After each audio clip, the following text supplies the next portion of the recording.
అందరికీ నమస్కారం. ఈరోజు బుద్ధిజం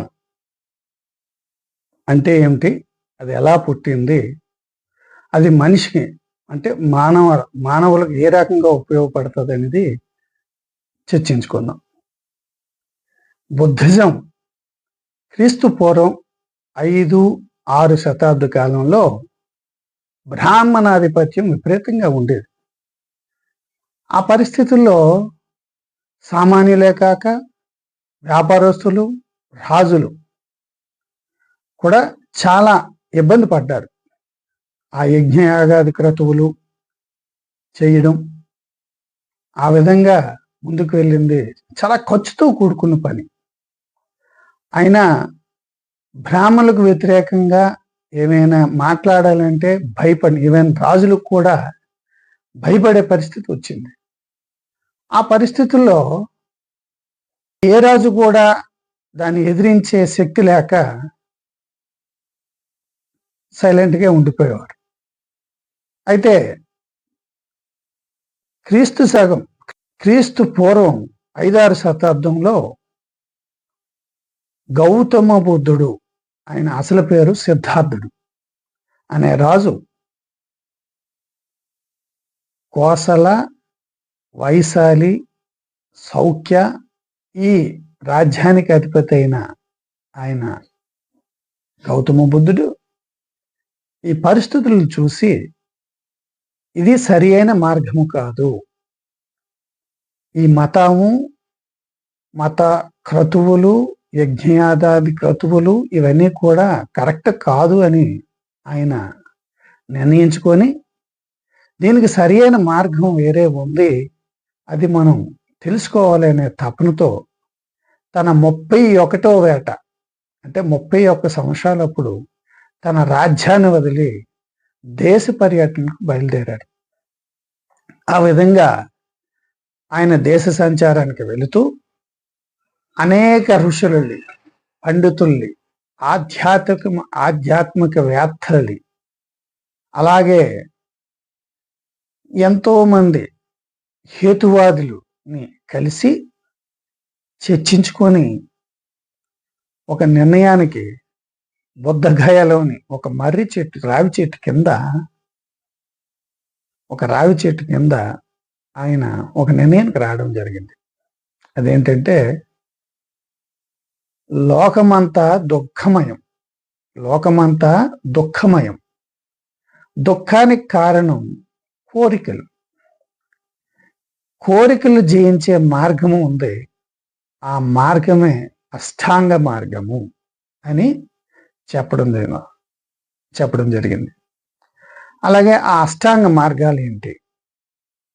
మంచి జ్ఞానం, మంచి ఆలోచన, మంచి పని, మంచి ప్రయత్నము, మంచి విధేయత, మంచి జీవనం, మంచి ఏకాగ్రత, ఇవన్నీ ఈ రకంగా ఈ అష్టాంగ మార్గాలు అనుసరించినట్లయితే ఆ కోరికలు జయించడమే కాదు, మనము సంపూర్ణమైన వ్యక్తిగా, అందరూ సమానమైన వ్యక్తులుగా జీవించడానికి అవకాశం ఉంటుందని చెప్పేసి ఆ విధంగా ఆయన చెప్పడం జరిగింది. మనిషి పరిపూర్ణమైన వ్యక్తిగా జీవించాలంటే ఈ అష్టాంగ మార్గాలు అనేవి సరి అయినవి అని చెప్పి ఆ బౌద్ధ మార్గాన్ని, ఆ బుద్ధ మార్గాన్ని ఆయనగా ఆ చుట్టుపక్కల రాజ్యాలు అవ్వచ్చు, వీలైనంత ఎక్కువ మందికి ఈ మార్గాన్ని చెప్పడం జరిగింది. ఇక్కడ ఒక విషయాన్ని మనం అర్థం చేసుకోవాలి. బుద్ధిజం అంటే బుద్ధిని మతము, కానీ ఇక్కడ మతం కాదు, ఇది ఒక మార్గం. తర్వాత కాలంలో చాలా మంది ఏం చేశారంటే ఆ మార్గాన్ని సైతం మతంగా మార్చి దాంట్లో కూడా యజ్ఞయాగాది క్రతువులు ఇవన్నీ చేర్పించడం జరిగింది. అది మనిషి విధానం.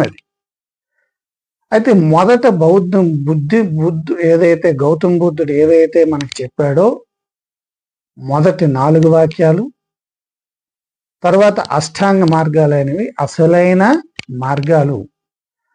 ఆ మార్గం అనుసరించినట్లయితే మనం సంపూర్ణమైన వ్యక్తిగా మనం ఉంటామనేది ఆయన చెప్పడం జరిగింది. ఇప్పుడు ఎన్నోవతకి నేను విన్నవించుకుంటాను. బుద్ధుణ్ణి మనకి దేవుడు కాదు, ఆయన చెప్పలేదు. ఆయన ఒక మార్గాన్ని సూచించాడు. ఆ విషయాన్ని మీరు తెలుసుకోవాలి. బుద్ధిజం అనేది ఒక మార్గము, ఒక ఆదర్శవంతమైన మార్గము. ఆయన బుద్ధుడు అనే వ్యక్తి మనకు మార్గదర్శకుడు. ఈ విషయాన్ని ఇప్పుడు నీ యువత తెలుసుకోవాలి. దయచేసి మనకు పాతకాలపు ఎవరైతే మన నాన్నలు మన తాతలు అయితే ఇది అంతగా నమ్మరు. మీరు ఆలోచన చేయండి, ఈ మార్గాన్ని అనుసరించండి. ఆ రోజు బిఆర్ అంబేద్కర్ గారు కూడా ఇది ఒక మతం కింద స్వీకరించలేదు, ఒక మార్గం కిందే స్వీకరించడం జరిగింది. అయితే ఆయన మార్గం అంటే ప్రజలు నమ్మే పరిస్థితి లేదు. అందుకే ఆయన మతము అనే పదం ఉపయోగించి ఆయన బుద్ధిజంలో చేరడం జరిగింది.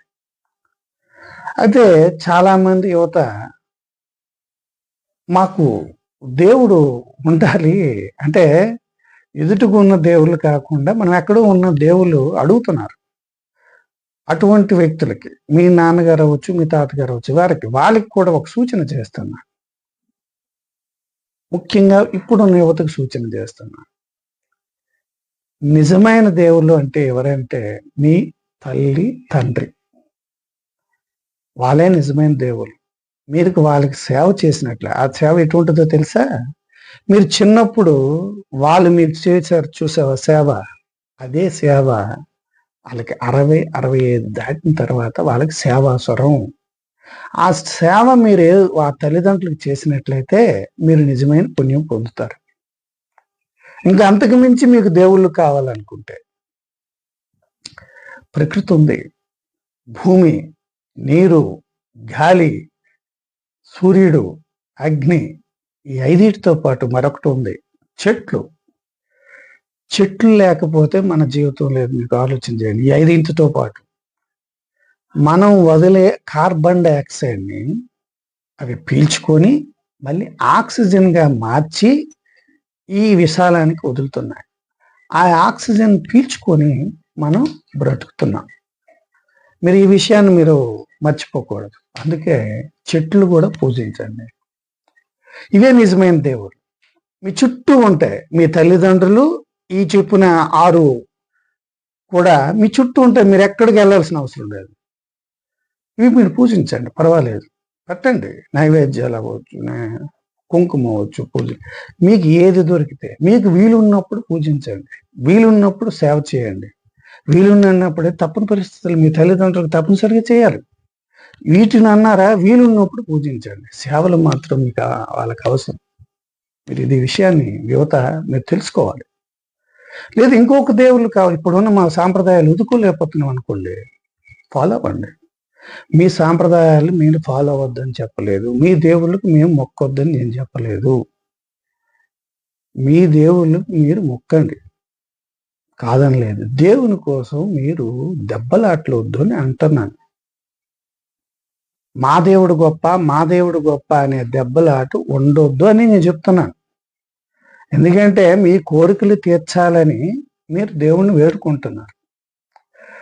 అటువంటి దేవుణ్ణి ఎవరో ఒక అనుచితమైన వ్యాఖ్యలు చేశారనో, మీ దేవుని విగ్రహాలో లేకపోతే సమాధిలో ఎవరో ఏదో చేశారని మీరు కత్తులు కర్రలు పట్టుకొని వెళ్ళాల్సిన అవసరము లేదు. ఎందుకంటే మీ దేవుడనే వ్యక్తి మీ కోరికలు తీర్చాలి. ఆ విషయాన్ని మీరు మర్చిపోవద్దు. మనకు రాజ్యాంగం ఉంది. రాజ్యాంగం ద్వారా ఎవరైతే అనుచితంగా మాట్లాడారో, ఎవరైతే ఆ డిస్ట్రక్షన్ చేశారో వాళ్ళకి రాజ్యాంగం ద్వారా శిక్ష వేద్దాం. లేదంటే మీ దేవుడు వాళ్ళకి ఎలాగా శిక్ష వేస్తాడు, వేయడా? మీ దేవుని మీద నీకు నమ్మకం లేకపోతే నువ్వు కర్ర, కత్తి, గన్ను పట్టుకొని వెళ్ళాలి. నువ్వు కత్తి, గన్ను, కర్ర పట్టుకొని నువ్వు వెళ్ళావంటే మీ దేవుడికి మీద నీకు నమ్మకం లేదు. మీ దేవుడు ఏం చేయలేడు, నేనే చేయాలని ఒక ఆలోచన మీరు వచ్చినట్లే.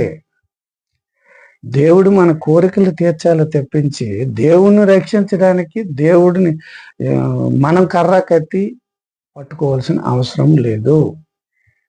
దేవుడు అనే వ్యక్తి మన జీవితంలో భాగంగా ఉండాలి. అదే మన జీవితం కాదు. దేవుడి కోసం పుట్టలేదు, దేవుడి కోసం బతకలేదు, దేవుడి వల్ల మనం చనిపోలేదు, దేవుడి కోసం మనం చావాల్సిన అవసరం లేదు. ఈ విషయాన్ని మీరు తెలుసుకోవాలి. అది నా సూచన.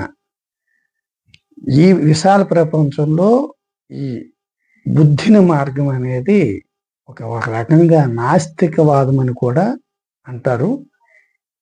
నాస్తికవాదానికి దగ్గరగా ఉంటుంది, వాస్తవానికి దగ్గరగా ఉంటుంది.